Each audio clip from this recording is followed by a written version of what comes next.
박완주 의원 사건은 2021년 연말에 발생한 심각한 수준의 성범죄입니다. 피해자는 자체적으로 사건을 해결하려고 했으나 원만하게 진행되지 않았고 4월 말경 우리 당 젠더신고센터로 신고가 들어왔습니다. 비대위는 철저한 조사를 통해 증거를 바탕으로 사건의 심각성을 확인했고 오늘 박완주 의원에 대한 제명 결정을 하게 되었습니다.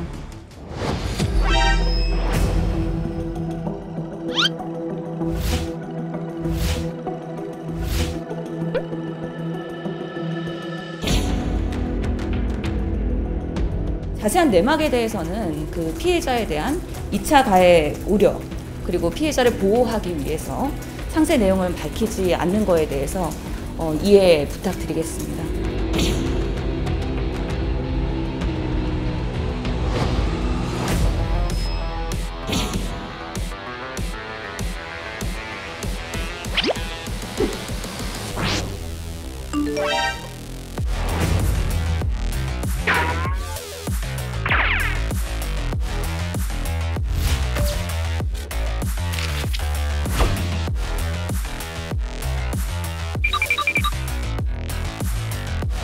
우리 광역단체장의 성범죄 사건으로 많은 국민들이 분노하고 상처를 받고 있습니다. 굉장히 참혹하고 부끄러운 심정이고요. 사실 피해자라고 부르지 않았던 부끄러운 성인지 감수성이 피해자 호소를 묵살하거나 방조하지 않았는지도 철저히 조사해야 될 것입니다.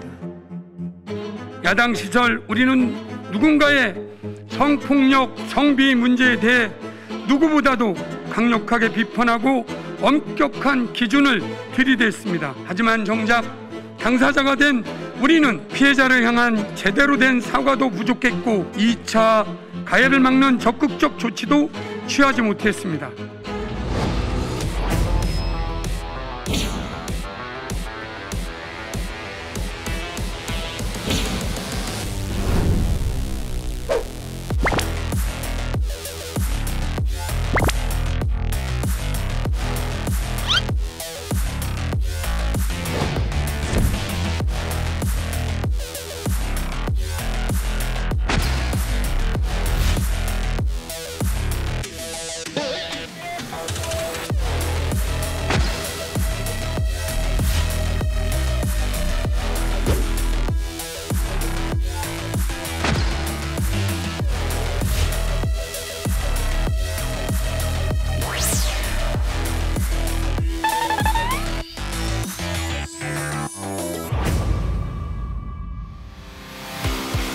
하부에 의한 관계였다고 생각했습니다. 하지만 고소인들께서 그런 것이 아니었다고 하십니다. 저는 한 사람에게 5분 정도의 짧은 면담 과정에서 불필요한 신체 접촉을 하였습니다. 이것이 해서는 안 될 강제 추행으로 인정될 수 있음을 깨달았습니다. 피해를 호소해온 분에게도 고인의 죽음은 큰 충격이고 피해 호소인을 비난하거나 압박하여 가해하는 일이 피해 호소인에게 큰 상처를 줄 수 있습니다. 더불어민주당에 대해서 세간이 회자되고 있는 당명 더불어만저당이라든지 더불어미투당이라고 지칭하면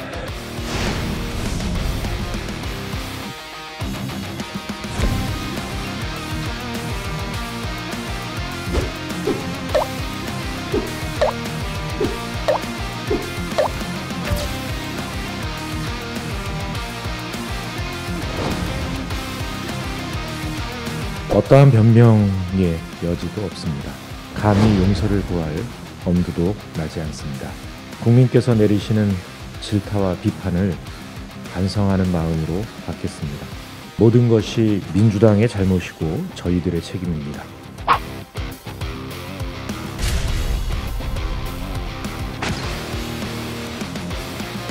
성범죄 전문당이라고 해도 과언이 아니라는 생각이 들 지경입니다. 이 문제가 불거진 때가 작년 말이라고 하는데 혹시 대선을 앞두고 민주당이 쉬쉬하면서 일부러 감추어온 것은 아닌지 하는 의혹이 생깁니다.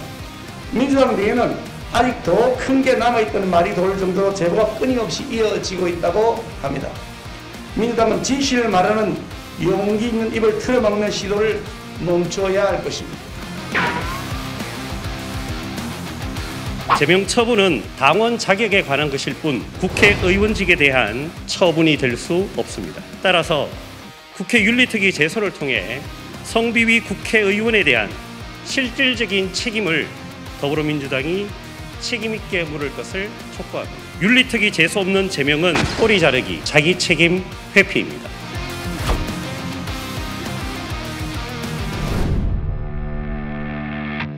정한재 의원이나 최강욱 의원의 성비위 사건이 사실 시작부터 터져서요. 어떻게 대처하실 예정이신지. 그 문제는 어제 우리 상임선대위원장께서 충분히 말씀드렸고, 그래서 저는 거기에 공감한다, 이런 정도 말씀드리겠습니다. 네, 여기까지만 할게요. 경기도 거만 하자고 했는데.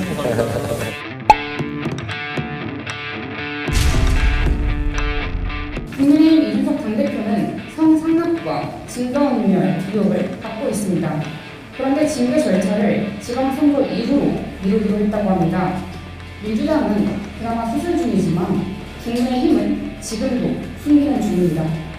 국민의힘은 우선 이준석 당대표를 징계하십시오. 최소한 그 정도 조치는 해야 민주당을 비판할 자격이 있습니다.